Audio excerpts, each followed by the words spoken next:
கொச்சி விமான நிலையத்தில் 31 பேரின் உடல்கள் வந்திருப்பதாக மாநில முதலமைச்சர் பினராயி விஜயன் இப்போது தெரிவித்திருக்கிறார். 45 பேர் உயிரிழந்த சூழ்நிலையில் 45 உடல்களுடன் அந்த விமானம் கொச்சி விமான நிலையத்திற்கு குவைத்திலிருந்து வரும் என அறிவிக்கப்பட்ட சூழ்நிலையில் இப்போது 31 பேரின் உடல்களுடன் அந்த விமானம் வந்திருக்கிறது. இது தமிழகத்தைச் சேர்ந்த 7 பேர் மற்றும் கர்நாடகத்தைச் சேர்ந்த ஒருவர், கேரளாவைச் சேர்ந்த 24 பேர் உடல்கள் கொச்சிக்கு இந்த விமானத்தில், ராணுவ விமானத்தில் கொண்டு வரப்பட்டிருப்பதாக மாநில முதலமைச்சர் பினராயி விஜயன் தற்போது அளித்த அந்த பேட்டியில் அவர் தெரிவித்திருக்கிறார். இதனால் 31 பேரின் உடல்களும் அந்தந்த மாவட்டத்தைச் சேர்ந்த அந்த உறவினர்களிடம் ஆம்புலன்ஸ்களுடன் ஒப்படைக்கப்படுகிறது. அவர்களது உடல்களை நல்லடக்கம் செய்வதற்கான ஏற்பாடுகளை அந்தந்த மாவட்ட நிர்வாகங்கள் மேற்கொள்ளும் என்றும் அவர்களுக்கு தேவையான அனைத்து விதமான உதவிகளும், நிவாரண உதவிகளும் வழங்கப்படும் என்றும் கேரள முதலமைச்சருடன் நமது மாநில அமைச்சர், அயலக தமிழர் நலத்துறை அமைச்சர் செஞ்சி மஸ்தானும் உடனிருந்து அந்த இறுதி நிகழ்வுகளுக்கான ஏற்பாடுகளை செய்து கொண்டிருக்கக்கூடிய அந்த காட்சியை பார்த்துக் கொண்டிருக்கிறோம்.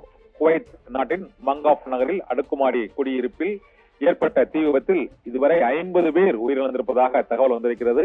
முதல் கட்டமாக 31 பேரின் உடல்கள் கொச்சி விமான நிலையத்திற்கு கொண்டு வரப்பட்டு உறவினர்களிடம் ஒப்படைக்கப்பட்டிருக்கிறது. அந்த உறவினர்கள் சோகத்துடன் தங்களது இந்த கோர விபத்தில் உயிரிழந்தவர்களின் உடல்களை பெற்றுக் கொள்வதற்கு அங்கு குழுமி இருக்கக்கூடிய அந்த காட்சியையும் நாம் இப்போது பார்க்க முடிகிறது. ஆபரகம் தகவலுக்கு நன்றி கண்ணன்.